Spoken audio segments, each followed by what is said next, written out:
நாம் பார்க்கப் போகும் கதை சாதாரண தெய்வ கதை அல்ல. பலருக்கும் தெரியாத ஆனால் தந்திர சாஸ்திரங்களிலும் சக்தி வழிபாட்டிலும் மிகவும் முக்கியமான இடம் வகிக்கும் வீரத்தாயான வாராகி அம்மன் அவர்களின் மகிமை நிறைந்த வரலாறு. அத்தியாயம் 1. இருள் சூழ்ந்த உலகம்பல யுகங்களுக்கு முன்பு உலகம் அமைதியாக இயங்கிக் கொண்டிருந்தது. மக்கள் விவசாயம் செய்தார்கள், முனிவர்கள் தவம் செய்தார்கள், தேவர்கள் தங்கள் கடமைகளை செய்தார்கள். ஆனால் ஒரு அசுரன் இந்த அமைதியை பொறுத்துக் கொள்ளவில்லை. அவனுடைய பெயர் இரணியாட்சன். அவன் சிறுவயதிலிருந்தே மிகுந்த பலசாலி. ஆனால் பலத்தோடு சேர்ந்து அகங்காரமும் வளர்ந்தது. இந்த உலகத்தில் என்னை விட பெரியவன் யாரும் இல்லை என்று எண்ண ஆரம்பித்தான். அவன் செய்த தவத்தால் பெரிய வரங்களை பெற்றான். அந்த வரங்கள் கிடைத்தவுடன் அவன் கொடூரமாக மாறினான். அத்தியாயம் 2. பூமாதேவியின் துயரம். ஒரு நாள் இரணியாட்சன் ஒரு கொடிய முடிவு எடுத்தான். இந்த உலகமே இல்லாமல் போனால் என்ன என்று நினைத்தான். உடனே பூமாதேவியை பிடித்து பிரபஞ்ச கடலின் அடியில் கொண்டு சென்று மறைத்து விட்டான். உலகம் இருளடைந்தது, மழை நின்றது, ஆறுகள் வற்றின, மனிதர்கள் துன்பப்பட்டார்கள், தேவர்கள் அதிர்ச்சி அடைந்தார்கள். அத்தியாயம் 3. வராக அவதாரத்தின் தோற்றம். அனைத்து தேவர்களும் சேர்ந்து மகாவிஷ்ணுவிடம் முறையிட்டார்கள். விஷ்ணு பகவான் அமைதியாக கேட்டார். பிறகு சிரித்தபடி கூறினார், தர்மம் காக்கப்பட வேண்டும், பூமி மீட்கப்பட வேண்டும். அடுத்த கணம் அவரது உடலில் இருந்து பேரொளி வெளிப்பட்டது. அவர் ஒரு பிரம்மாண்டமான வராக உருவம் எடுத்தார். அந்த கர்ஜனை உலகத்தையும் அதிர வைத்தது. தேவர்கள் அனைவரும் வியப்புடன் பார்த்தார்கள். அத்தியாயம் 4. மகா யுத்தம். வராகர் கடலுக்குள் இறங்கினார். அங்கு இரணியாட்சன் காத்திருந்தான். நீ என்னை வெல்ல முடியாது என்று சிரித்தான். வராகர் அமைதியாக நின்றார். போர் தொடங்கியது. கடல்கள் கொந்தளித்தன, மலைகள் நடுங்கின, வானம் மின்னலால் நிரம்பியது. தேவர்கள் மேலிருந்து பதற்றத்துடன் பார்த்தார்கள். நீண்ட போருக்குப் பிறகு வராகர் இரணியாட்சனை வென்றார். பூமாதேவியை மீட்டார். அத்தியாயம் 5. வாராகி சக்தியின் அவதாரம். அந்த நேரத்தில் ஒரு அதிசயம் நடந்தது. வராகரின் தெய்வீக சக்தி தனியாக ஒளிரத் தொடங்கியது.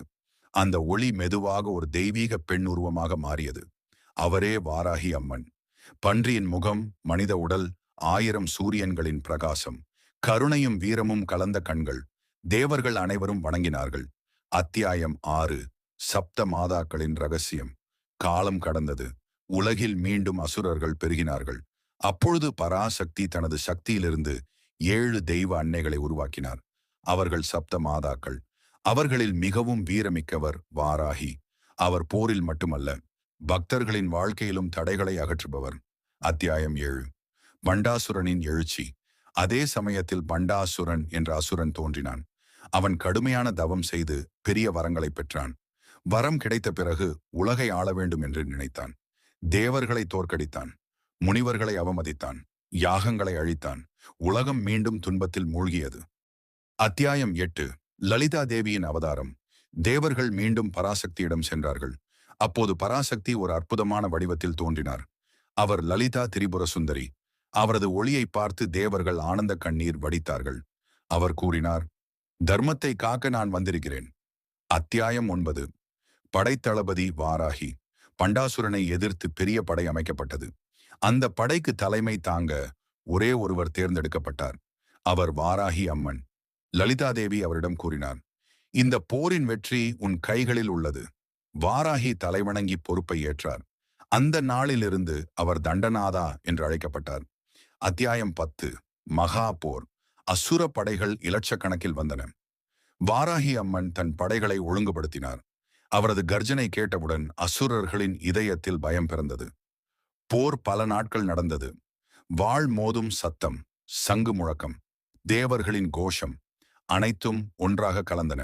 அத்தியாயம் 11. வெற்றி. இறுதியில் பண்டாசுரன் தோற்கடிக்கப்பட்டான். உலகம் மீண்டும் அமைதியை அடைந்தது. தேவர்கள் வாராகி அம்மனை போற்றி வணங்கினார்கள். அத்தியாயம் 12. இன்றைய வழிபாடு. இன்றும் பலர் வாராகி அம்மனை வழிபடுகிறார்கள். அவர் தைரியம் தருவார் என்று நம்புகிறார்கள். தடைகளை அகற்றுவார் என்று நம்புகிறார்கள். குடும்பத்தை காப்பாற்றுவார் என்று நம்புகிறார்கள். அவரது அருள் கிடைத்தால் மன வலிமை அதிகரிக்கும் என்று பக்தர்கள் கூறுகிறார்கள். வாராகி அம்மன் கதை வெறும் புராணக் கதை மட்டுமல்ல. அது தைரியத்தின் கதை, அது தர்மத்தின் கதை, அது அநீதிக்கு எதிராக போராடும் மன உறுதியின் கதை. நமக்கு வரும் சவால்களை தைரியமாக எதிர்கொள்ள வேண்டும் என்பதையே இந்த வரலாறு கற்றுத்தருகிறது. ஓம் ஐம் ஹ்ரீம் ஸ்ரீம் வாராகி தேவியை நம.